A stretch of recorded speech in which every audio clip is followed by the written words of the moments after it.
नाज़रीन, एक साहब मुझसे कहने लगे कि मौलाना साहब, आप लोगों की तनख्वाह में बहुत बरकत होती है। मैंने कहा, आपकी तनख्वाह कितनी है? उसने कहा कि मेरी तनख्वाह 40,000 है। मैंने कहा, मेरी तनख्वाह 13,000 है, उसमें बहुत बरकत है। आप ये 13,000 ले लीजिए और आपकी तनख्वाह 40,000 है जिसमें बिल्कुल ही बरकत नहीं है, वह मुझे दे दीजिए। अब वह बंदा बिल्कुल खामोश हो गया।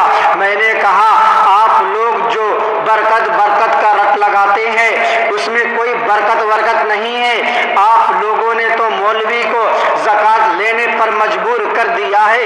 ये अलग बात है कि मौलवी किसी के सामने हाथ नहीं फैलाता। जो थोड़ी तनख्वाह उनको मिलती है उसी में वो अपना गुजारा करने की कोशिश करता है। गुजारा तो आदमी सूखी रोटी खाकर भी कर लेता है। आप लोग इस तरह की गलत बातें करके इन उलमा और इमामों को जलील न। एक बात ध्यान से सुन लीजिए, जब उलमा को इमामों को तनख्वाहें कम देते हैं तो उलमा और इमामों के माँ बाप सोचते हैं कि मेरे बच्चों को इतनी कम तनख्वाह दी जा रही है जिसमें वो अपनी बीवी बच्चों के साथ घुट कर जिंदगी गुजार रहे हैं, खुद उनके खराजात पूरे नहीं हो रहे हैं, वह हमें क्या देंगे? उनकी ज़रूरियात खुद पूरे नहीं हो रहे हैं तो हम गरीब बाप की वो क्या मदद करेंगे? इसलिए माँ बाप भी इस दीन से हट करके खूब दुनिया की तरफ जा रहे हैं, असली तालीम पढ़ा रहे हैं, अंग्रेजी कंप्यूटर की तालीम दिलवा रहे हैं, वकील बना रहे हैं, इंजीनियर बना रहे हैं, पायलट बना रहे हैं, क्योंकि इन्हीं तालीम में दुनिया है। इसी तालीम को हासिल करके आदमी ज्यादा पैसा कमा सकता है।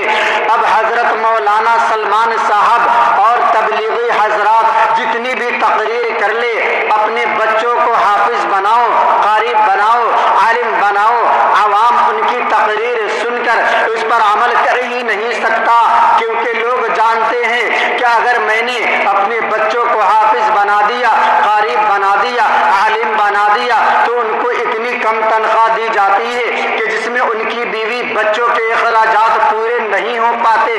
वह हमारा क्या ख्याल रखेगा?